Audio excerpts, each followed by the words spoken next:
What's up, Westfield? We're here to talk about ways you can integrate technology into your day-to-day to help you be techie as heck. I'm Kristen Morris. I'm Samantha Wilsker. And I'm Shelly Knapp. And this is your TechRocks podcast. Hey, everybody. Welcome to episode 5, The New Year You Want.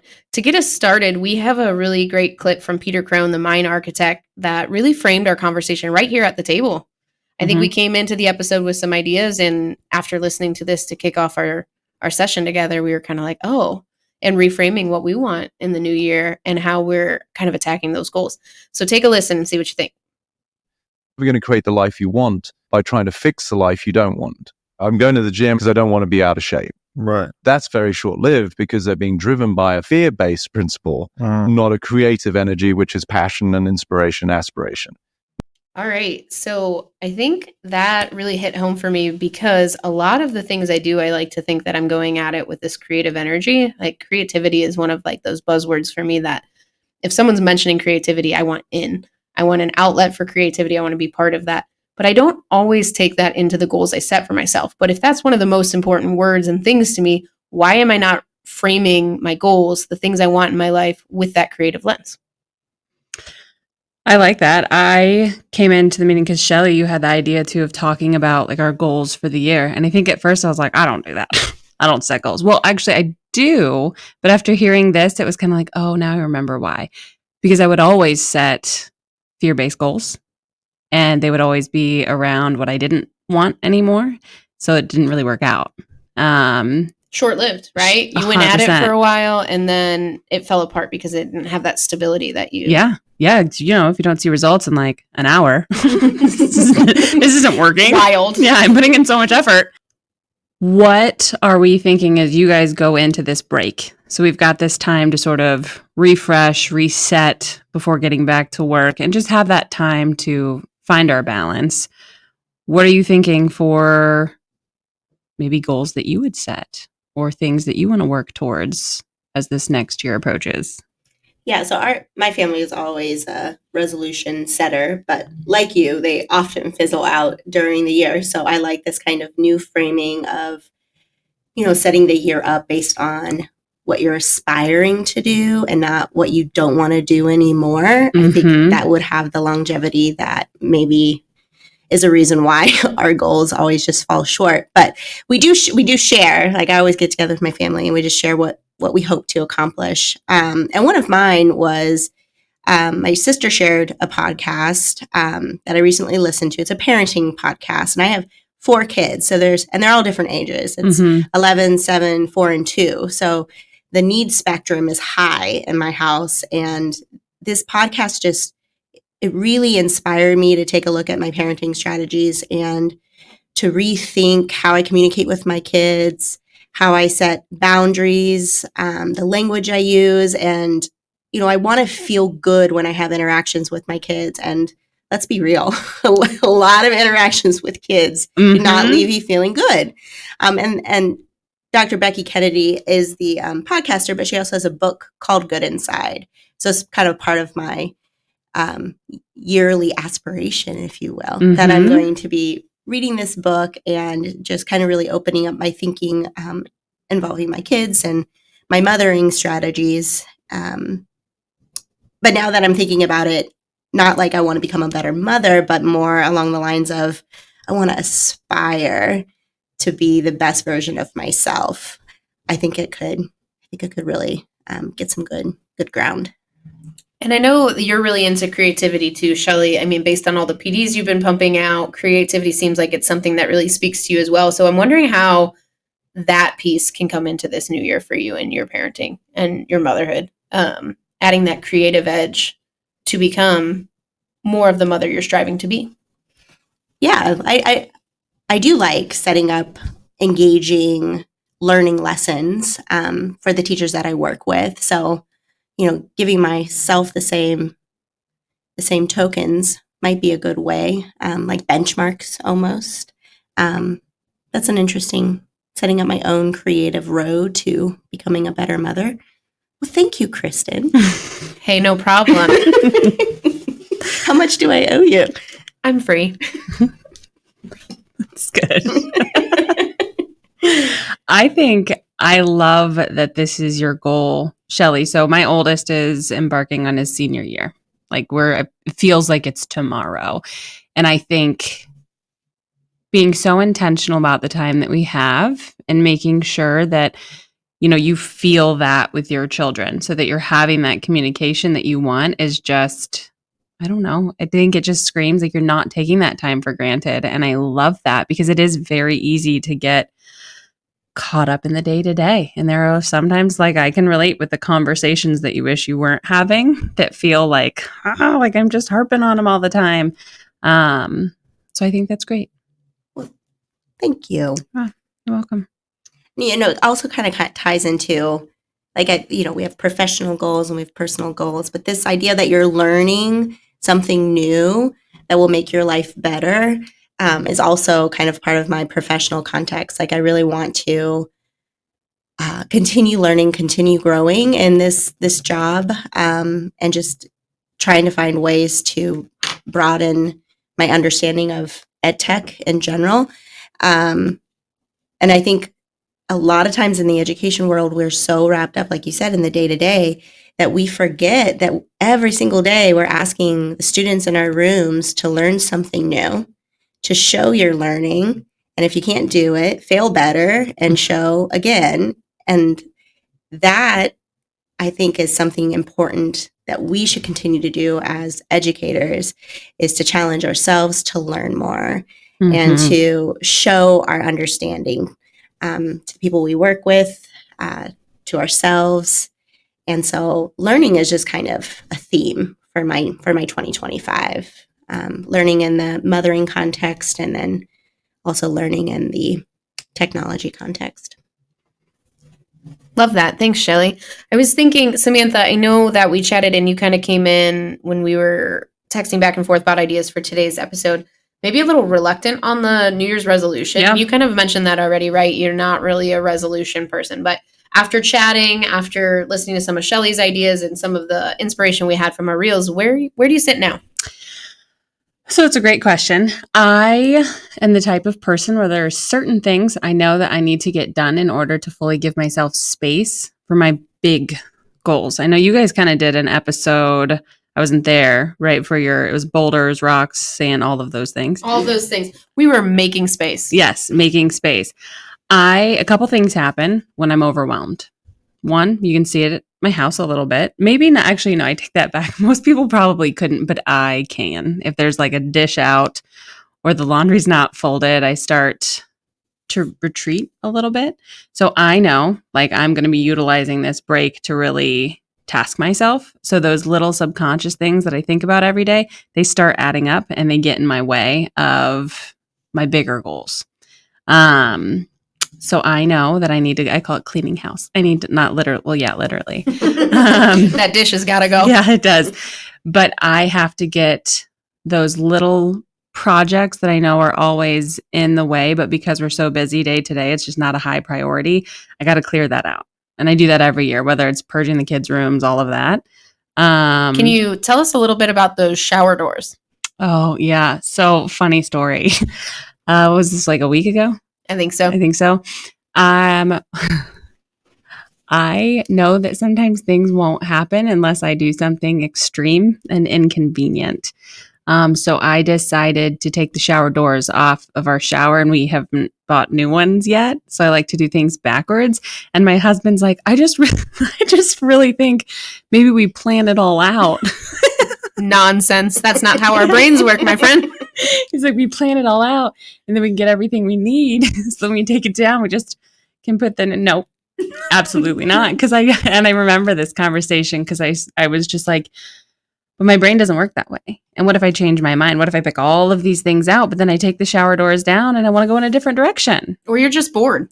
Yep.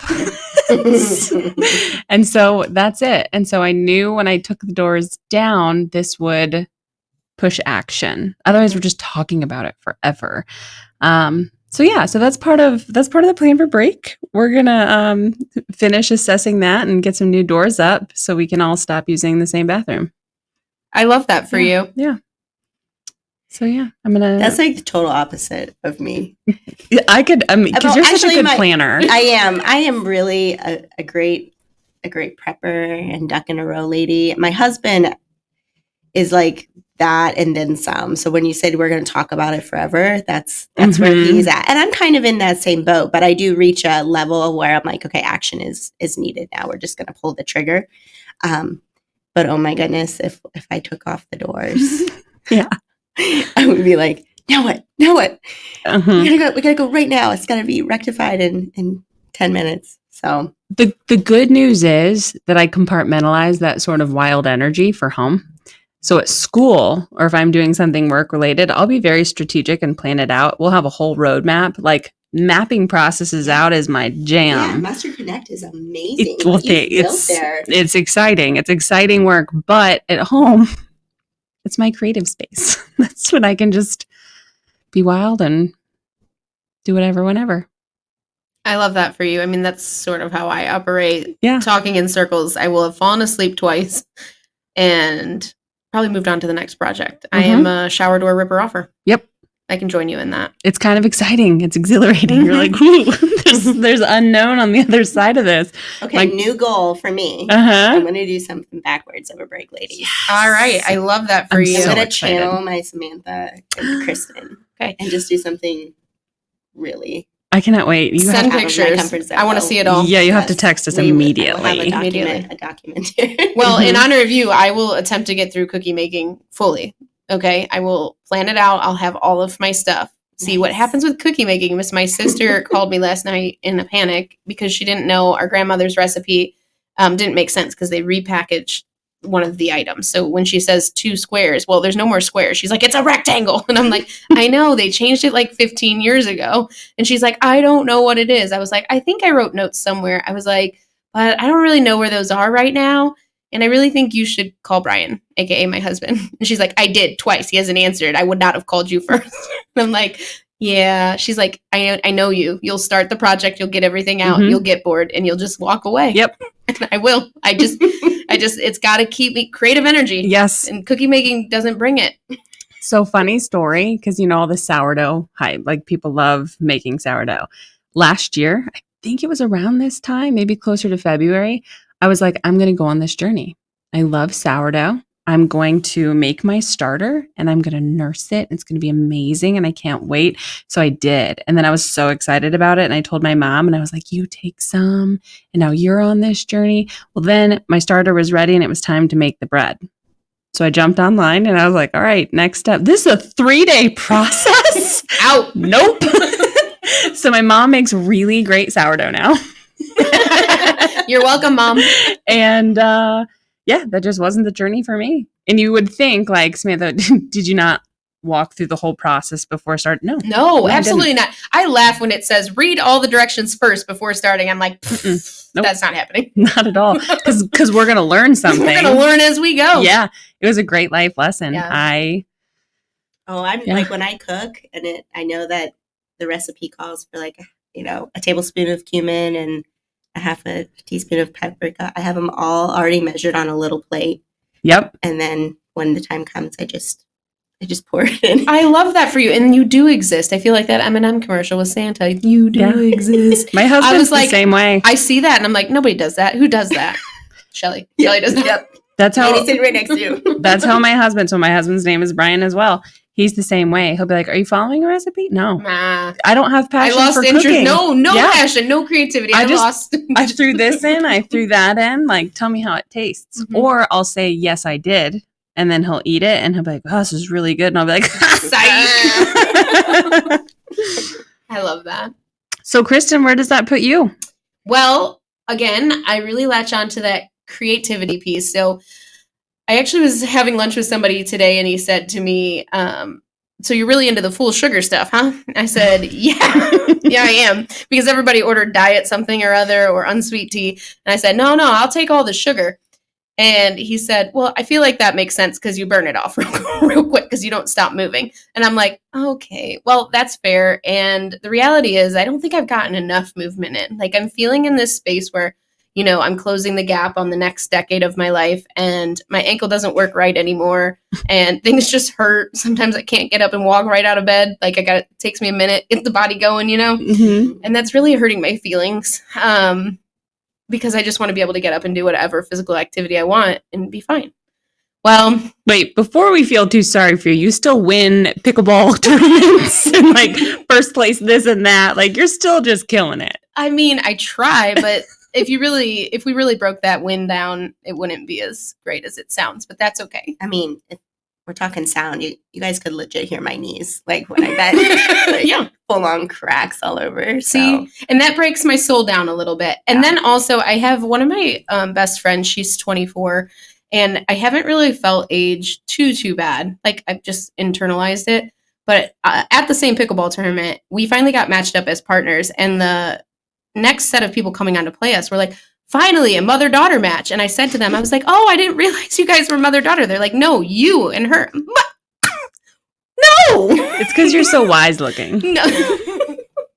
I lost that match. It was the only match I lost the entire day. I just couldn't. Psychologically, it just I think they did stayed it on with purpose. Mm-hmm. Oh, I mean, I love her, and I would take her as my own, but what? I can't be that old. So it really took me back. And I really want to take this next year to just really have lots of adventures, which, P.S., I like adventures, but like I want to really purposefully plan some big things throughout the whole year. Like I'll take trips. So anyone who knows me as I love to travel, and leaving vacation days on the table really is unacceptable to me. Like staying in my house is like torture. I need to get out into the world, climb some mountains, swim in waters, and do all of the things. Mm-hmm. So one little like YouTube doom scroll that really stuck with me, we're going to listen to it here, so I'm not going to spoil it, but this is my new year. You do these 3 things, your life will be way better. So the first thing that I do is there's an old Japanese ritual called the misogi. And the notion around a misogi is you do one year-defining thing every year. Something that like you can look back on. You probably don't even know what you do 8 days ago, but you sure as hell should be able to say, in 2024, I launched a podcast. I quit smoking. There should be one big thing that's going to really define my year. The second thing that I do is something that I call Kevin's rule. Kevin is a friend of mine, blue collar guy, the happiest guy that I know. Kevin and I take our 8-year-old kids to climb Mount Washington in the winter. How often do you do stuff like this? And he lights up. He goes, oh, ever since I graduated college, every other month, do something I normally wouldn't have done. I said, that's unbelievable. He said, yeah. I said, well, why do you do it? He said, because if you create 6 mini adventures every year and you're 40 years old and you live to be 80, that's 240 things that you wouldn't have had in your life, events or mini adventures that you just create. Third thing is I add a winning habit every quarter, 10-minute a day meditation practice. Maybe I'm never going to be late to a meeting. But if you add 4 new habits at the end of 2025, 6 mini adventures and a killer experience, and you repeat that for the rest of your life, you won life if you do that. All right. So I want to win life. That's what I want to do. I just feel like I want to bring energy everywhere I go, and I want to purposely plan these mini adventures for myself, for my family. I want to be able to look back from every year. I've already got a couple years under my belt on big things that I've done each year, but I want to be meaningful going forward. So every year I can kind of mark like this was a big year because this was a big year, and have another idea there. I just love that idea because he's totally right. I don't remember what I did 8 hours ago, 8 days ago, 8 weeks ago, but if I can mark something each year, that'd be really big. And I have something kind of waiting. I'll find out next month about it, which I'm hoping is my big thing for the year. So we'll find out. Stay tuned on that. At the moment, I don't have a lot of trips planned for the new year, so I'm kind of going to be thinking about that. And selfishly, I want to frame it a little bit about me. Like I've done a lot of family trips, and I've done a lot of things for my family and for my kids. And I think this year I just really need to focus going into 40. So this is year 40 for me. What would be meaningful mini adventures for me, and how can I include my family in that? So framing myself first a little bit this year.